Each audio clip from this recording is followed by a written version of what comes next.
l'interopérabilité qui a été annoncée.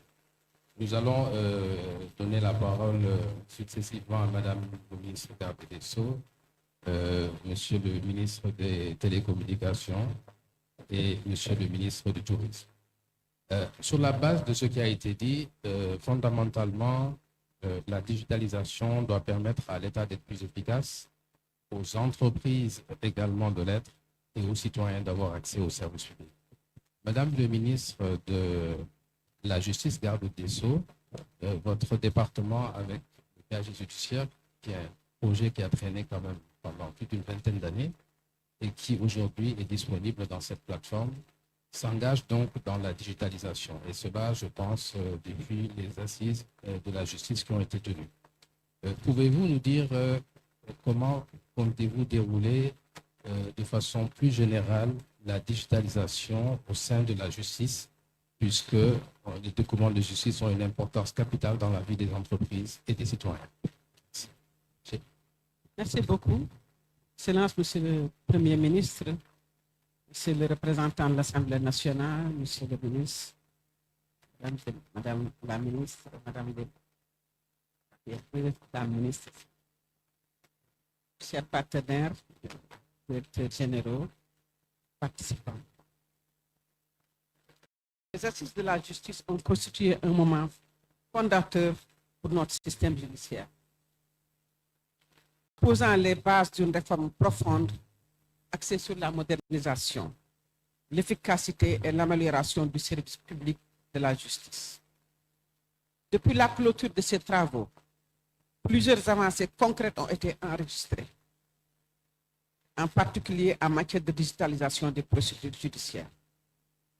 Cette transformation s'articule principalement autour de la mise en place de la plateforme e-justice, qui constitue aujourd'hui l'application métier des juridictions du Sénégal. Grâce à cette plateforme, les magistrats et les greffiers traitent désormais les dossiers judiciaires dans un environnement numérique unifié, permettant de mieux normaliser les procédures, d'améliorer la circulation de l'information et de renforcer la traçabilité des actes judiciaires. Cette digitalisation interne est complétée par une ouverture vers les citoyens à travers la plateforme e-service de la justice, qui constitue le point d'accès global aux services numériques judiciaires. Cette plateforme est interopérable avec le guichet unique e-Sénégal et est pilotée au niveau national par les acteurs métiers de la justice. Dans le cadre de la phase pilote, 3 services prioritaires à forte demande ont été déployés: le casier judiciaire, le certificat de nationalité et le permis de communiquer. D'autres services sont d'ores et déjà développés et seront intégrés progressivement. Concrètement, un citoyen qui devait auparavant se déplacer parfois sur de longues distances et attendre plusieurs heures, voire plusieurs jours, peut aujourd'hui effectuer sa demande en ligne et recevoir son document en quelques minutes.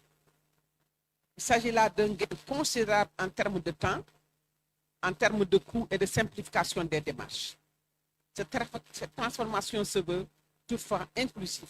Ça, c'est important, l'inclusivité.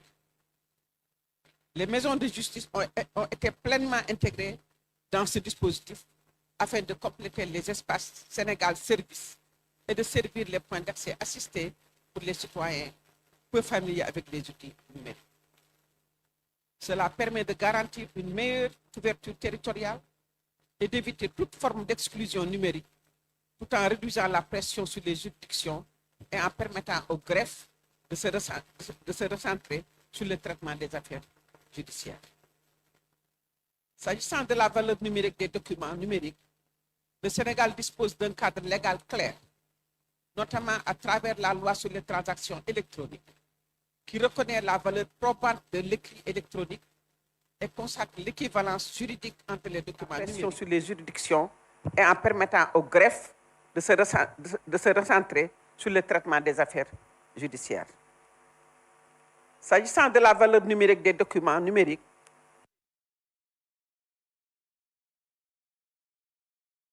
et des dispositifs de vérification de l'authenticité des documents.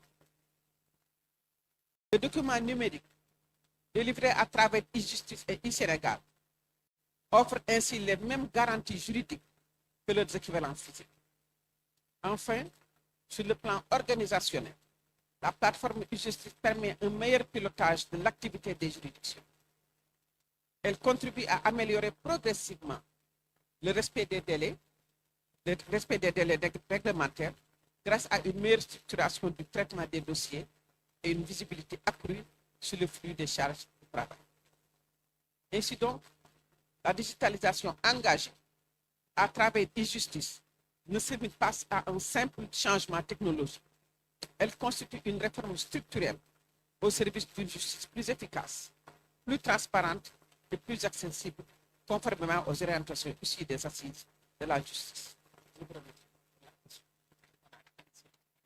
Merci beaucoup. Merci beaucoup, Madame le ministre, pour ces explications très précises et qui laissent donc entrevoir que nous sommes au début d'un processus beaucoup plus intégral et à forte valeur ajoutée pour à la fois l'économie et le citoyen. Merci encore. Monsieur le ministre de la Culture, du Tourisme et de l'Artisanat, je vais découper votre question en deux parce que votre domaine de compétences a plusieurs intérêts. D'abord, nos traditions et notre culture sont quelque part en perdition d'une génération à l'autre.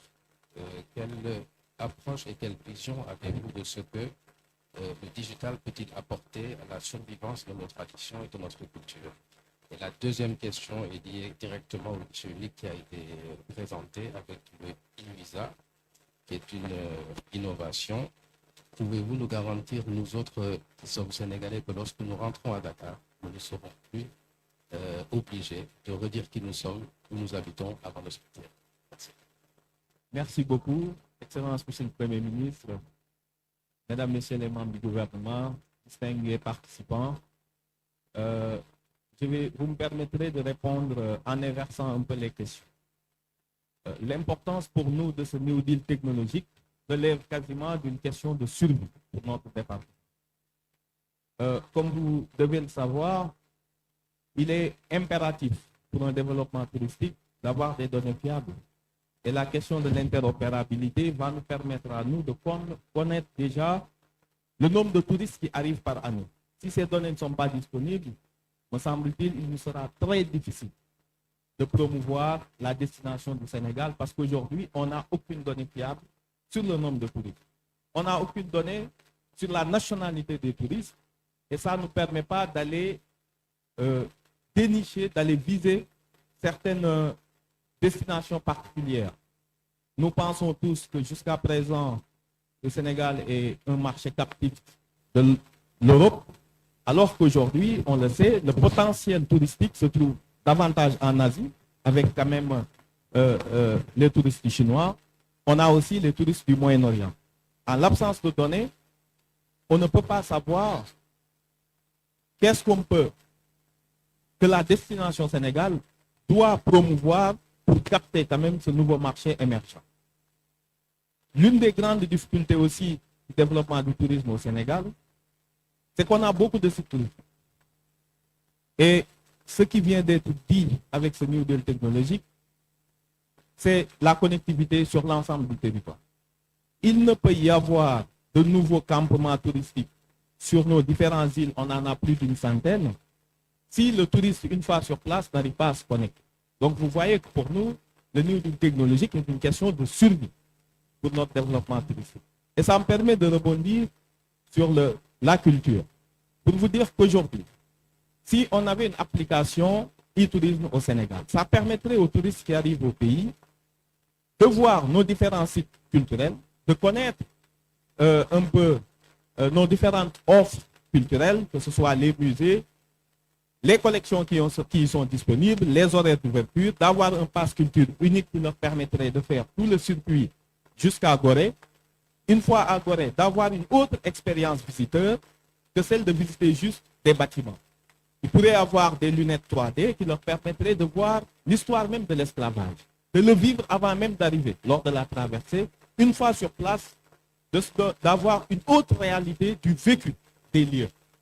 d'avoir dans son esprit, dans ses oreilles, bourdonner l'histoire de l'esclavage avant même de mettre les pieds sur l'île pour comprendre ce que signifiait une destination finale, une porte sans retour.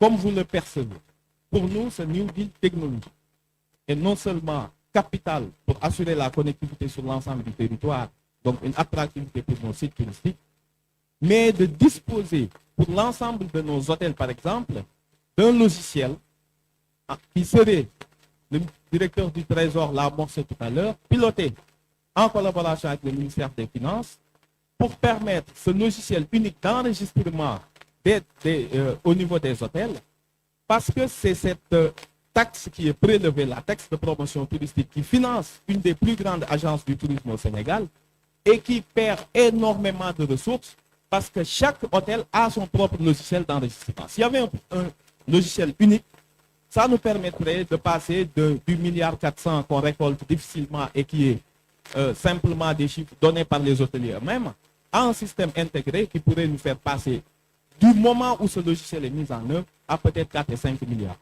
Vous voyez, il y a tout cela qu'on est en train d'expérimenter. On a parlé tout à l'heure des IOJ. Pensez-vous, c'est pour nous l'image de la destination Sénégal qui est en jeu, de ses capacités d'organisation, du visage qu'on veut montrer au monde. Nous souhaitons développer, avec le ministère des Télécommunications, un logiciel de satisfaction du tourisme, qui, une fois qu'il a rencontré une difficulté non satisfaite dans un hôtel, pourrait immédiatement le signaler au ministère, au service du ministère, qui pourrait intervenir rapidement. Donc vous voyez, il y a tout un environnement culturel de sauvegarde de notre patrimoine, de nos villages artisanaux, de nos chambres de métier. Aujourd'hui, quasiment aucun village artisanal dans un site internet. Pour le touriste qui arrive, les localiser, déjà, quelque chose d'extrêmement difficile. Si nous, notre secteur, nous réussissons à faire notre atterrissage ou notre amérissage ou utiliser en tout cas l'ensemble des possibilités offertes par le New Deal technologique, nous pensons que nous allons faire notre révolution. Opérer notre révolution, c'est assurer la survie du secteur, mais aussi montrer l'importance du secteur tourisme, culture, artisanat dans le PIB, qui, en l'absence de données fiables aujourd'hui, ne pèse pas lourd dans notre produit intérieur. C'est une révolution, nous l'attendons avec impatience. Nous encourageons et remercions les services du ministère de lancer ce service de guichet unique et des différentes applications et des possibilités qui nous sont offertes. En tout cas, le secteur du tourisme, de l'artisanat et de la culture pose sa révolution, conditionne sa révolution à la réussite du New Deal technologique. Et nous pensons, avec tout ce qu'on vient d'entendre aujourd'hui, que en tirer les bénéfices n'est plus très loin. Merci. Merci beaucoup. Merci, Monsieur le ministre. Et pour ma dernière question, j'attendrai après le débat, mais vous avez été très pertinent et vous me facilitez la tâche d'ailleurs pour m'adresser maintenant au ministre de la communication, du numérique et des télécommunications. Je vais inverser un peu le cycle. Monsieur le ministre, aujourd'hui, on parle de transformation digitale. De tout ce que nous avons entendu dans la matinée, il reste deux sujets parfois qui nous ramènent souvent à reprendre les choses qui ont été entreprises. Le premier sujet, c'est par rapport à la conduite du changement. Nous avons des initiatives que nous posons souvent et une fois que nous les avons inaugurées, il n'y a plus de dynamique pour les rendre utilisables et surtout pour rendre inaccessible le mode traditionnel. Ça, c'est la première question que je souhaiterais vous poser sur comment vous pensez qu'on peut cette fois-ci convertir en fait les efforts que nous avons faits en valeur ajoutée en mettant fin au process antérieur. La deuxième question concernera la carte du Sénégal et ça touche à toutes les administrations. Toutes les administrations ont eu une implantation géographique, départementale. Ça correspondait à un État décentralisé qui devait être physiquement partout. Alors, dès qu'on fait de la digitalisation aujourd'hui, on a l'option de penser national ou de reproduire le local. Quelle est votre approche par rapport à cette question également d'aller vers du tout national ou de rester dans le tout local? Merci. Merci beaucoup, M. Excellence, Monsieur le Mesdames et Messieurs les ministres, Mesdames et messieurs les ambassadeurs, représentants du corps diplomatique, mesdames et messieurs les partenaires techniques et financiers, mesdames et messieurs les directeurs généraux, directeurs centraux, chers invités en vos titres, en grades et qualités, tout protocole observé. Je voudrais d'abord, avant de revenir sur la question, remercier très sincèrement Monsieur le Premier ministre Ousmane Sonko. D'abord pour sa présence, parce qu'il y a quelques jours, mes équipes, notamment le pôle communication, sont venus me voir avec un devis de quelques centaines de millions pour la promotion dans les 6 mois à venir du guichet unique, parce que comme vous le savez, c'est une plateforme qui concerne les 18 millions de Sénégalais.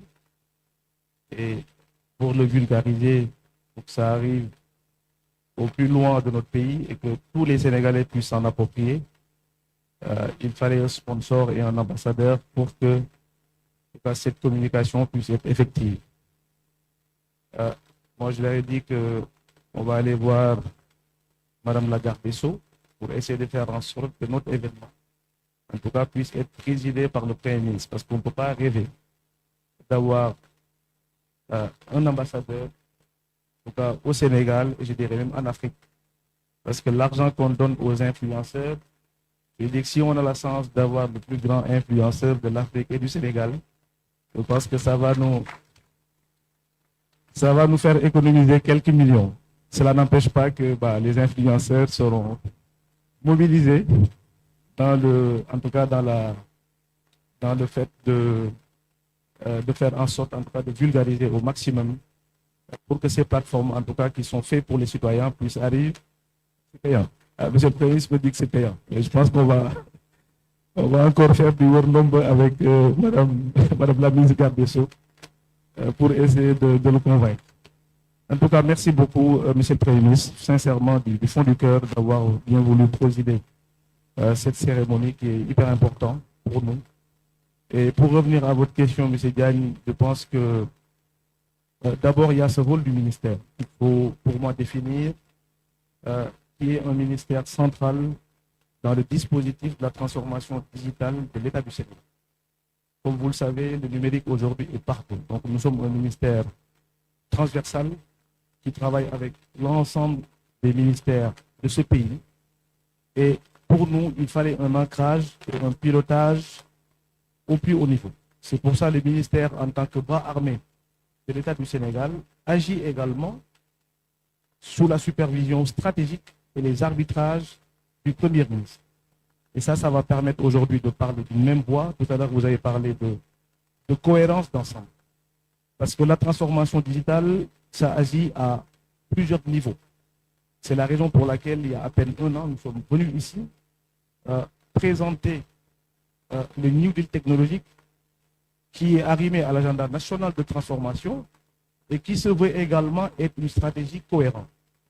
Parce que nous partons du principe que nous allons avoir tous les belles idées du monde, vous l'avez dit tout à l'heure, sur les guichets uniques. Ça fait 20 ans qu'on a cours, en tout cas le Sénégal, qui est un paradoxe, une anomalie même, je dirais, au vu de toutes les potentialités que regorge notre pays en termes de numérique. Et aujourd'hui, ce que nous avons identifié, peut-être comme un boulot d'épinglement, c'est l'arrimage et la cohérence par rapport à la stratégie. Parce qu'on a beau être un ministère technique, faire les meilleures applications au monde, si ce n'est pas approprié par les populations et par les autres ministères, cela ne marchera pas. C'est pour ça que nous sommes partis sur une approche holistique qui aujourd'hui est basée, Mohamed le disait tantôt, sur le DPI, Digital Public Infrastructure, qui va permettre demain, au même titre que les gens qui sont à Dakar, puissent bénéficier des mêmes services ou des mêmes procédures que l'État du Sénégal doit à l'ensemble de ses citoyens.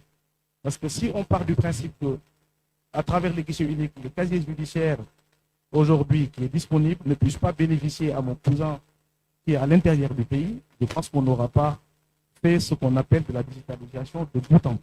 C'est pour ça que nous nous sommes attaqués dans un premier temps de mettre en place les fondements. Comme vous le savez, dans tout, pour construire une maison, il nous faut des fondations solides.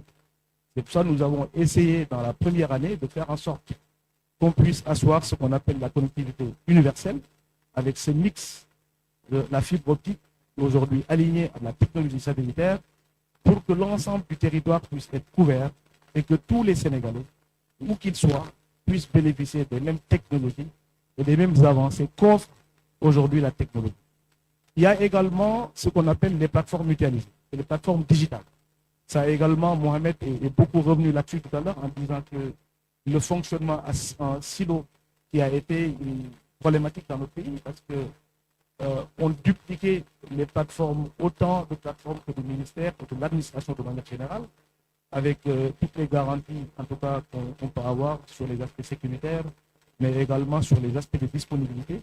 Nous avons essayé de faire en sorte, à travers le gouvernement, des questions de gouvernance qu'il fallait régler en premier, que nous avons aujourd'hui, qui est piloté par le Premier ministre et coordonné par le ministre de la Communication, des Télécoms et du Numérique, et qui va permettre à toute l'administration de parler d'une même voix, parce qu'on a parlé d'efficacité de l'administration, que l'administration ne puisse pas demander des documents qu'il est censé fournir aux citoyens à travers le guichet unique et la plateforme d'interopérabilité, mais également de placer l'action publique, en tout cas le citoyen, au cœur de l'action publique. Ça va permettre demain, depuis pratiquement plus de 20 ans, on sait que ne serait-ce que pour ouvrir une entreprise ou avoir un extrait de casier judiciaire, parfois il faut passer des jours pour le faire, alors que d'autres pays ont réglé ces problématiques-là depuis maintenant une vingtaine d'années. Donc nous avons voulu asseoir d'abord ce socle de base, pouvoir permettre les services et les applications qui vont venir sur la dernière couche puissent être non seulement bénéficier à tout le monde, mais également sur les plateformes de partage, permettre à l'ensemble des Sénégalais de pouvoir en bénéficier pleinement. Vous me donnez l'occasion, peut-être avec la permission du Premier ministre, vraiment de magnifier le travail de collaboration qui a été fait avec les ministères pilotes à travers les guichets uniques, mais également la plateforme d'interopérabilité et d'autres plateformes qui ont été présentées.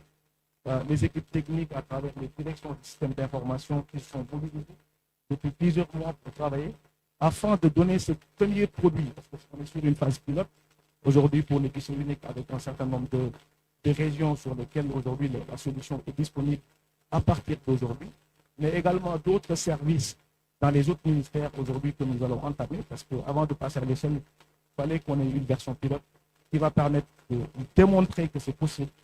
Parce que j'ai souvent tendance à dire que la transformation digitale, ce n'est pas forcément ou ce n'est pas simplement un chantier technique.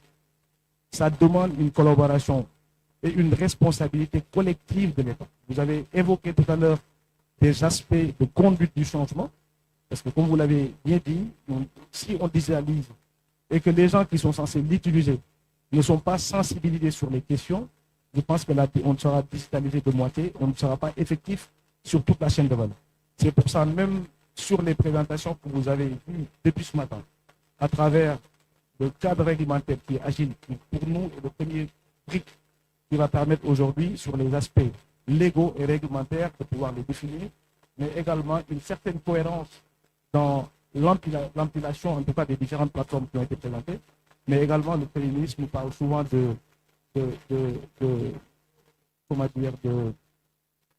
nous parle de prendre en compte, en tout cas les populations, l'aspect capital humain, qui va permettre demain, avec l'écosystème start-up, de pouvoir aujourd'hui les aider, l'État puisse mettre en place des incentives sur le plan social comme sur le plan fiscal, à même de pouvoir embarquer toute la chaîne de valeur. Et je pense sincèrement que c'est que comme ça, en tout cas, pour l'implication de tout le monde, qu'on pourra avoir une digitalisation, une transformation digitale, le mot est important. Ce n'est pas de la digitalisation, mais c'est de la transformation digitale, qui n'est pas seulement l'affaire des informaticiens, mais l'affaire de toute l'administration, avec le citoyen sénégalais qui est au cœur de cette transformation digitale. Je vous remercie. Merci beaucoup, Monsieur le ministre. Compte tenu de la contrainte de temps, nous n'allons pas pouvoir faire un second round, mais en synthèse, on peut dire que les fondations sont là et le grand défi, c'est celui de l'appropriation, de la collaboration. Et donc, c'est l'affaire de tous. Il faut juste connaisser chacun d'entre nous la manière dont on s'est approprié le téléphone mobile que dans nos responsabilités également, que nous ayons cette même ouverture pour que le Sénégal puisse être une véritable digital nation. En tout cas, merci Madame le ministre garde des Sceaux, merci Monsieur le ministre du Tourisme, merci Monsieur le ministre des Télécommunications et merci Monsieur le Premier ministre pour votre patience. Merci.